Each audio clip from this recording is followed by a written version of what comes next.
హీరోలకు ఫ్యాన్స్ ఉండడం సహజమే, కానీ పవన్ కళ్యాణ్ కు హీరోల్లోనే అభిమానులు ఉంటారు. ఒకవైపు రాజకీయాల్లో బిజీగా ఉంటూ మరొక వైపు తాను కమిట్ అయిన సినిమాలను ఫినిష్ చేసే పనిలో ఉన్నారు. ఈ ఏడాది వరుసగా 2 చిత్రాలతో ప్రేక్షకులకు ముందుకు వచ్చిన పవన్ కళ్యాణ్ హరిహర వీరమల్లు చిత్రంతో నిరాశపరిస్తే ఓజీ మూవీతో భారీ హిట్ ఖాతాలో వేసుకున్నారు.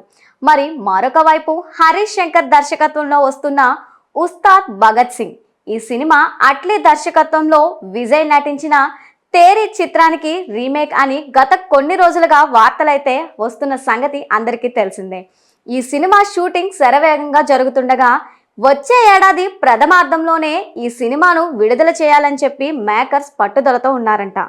లేటెస్ట్ గానే ఈ చిత్రానికి సంబంధించి తన వంతు షూటింగ్ కూడా ఫినిష్ చేసేశారు పవర్ స్టార్. హరీష్ శంకర్ దర్శకత్వంలో రూపొందుతున్న ఈ చిత్రంలో పవన్ సరసన శ్రీలీల హీరోయిన్ గా నటిస్తుంది. రాక్ స్టార్ దేవిశ్రీ ప్రసాద్ ఈ చిత్రానికి సంగీతాన్ని అందిస్తున్న ఈ మూవీకి మైత్రి మూవీ మేకర్స్ భారీ బడ్జెట్ తో ప్రతిష్టాత్మకంగా నిర్మిస్తున్నారు. అయితే గత కొద్ది రోజులుగా పవన్ హెయిర్ స్టైల్ గమనిస్తే ఎప్పటిలాగా కాకుండా కొత్తగా కనిపిస్తూ ఉన్నారు.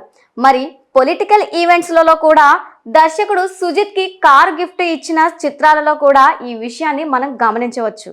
దీంతో పవన్ అసలు హెయిర్ స్టైల్ ఎందుకు మెయింటైన్ చేస్తున్నారు అని చర్చ నడుస్తోంది.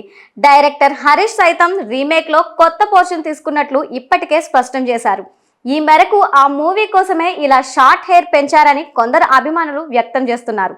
మరికొంతమంది మాత్రం సురేందర్ రెడ్డి దర్శకత్వంలో చేయబోయే మూవీ కోసమే అంటూ కామెంట్స్ చేస్తున్నారు. మొత్తానికి కారణం ఏదైనా కానీ పవన్ కొత్త హెయిర్ స్టైల్ కి ఫ్యాన్స్ ఫిదా అవుతున్నారు.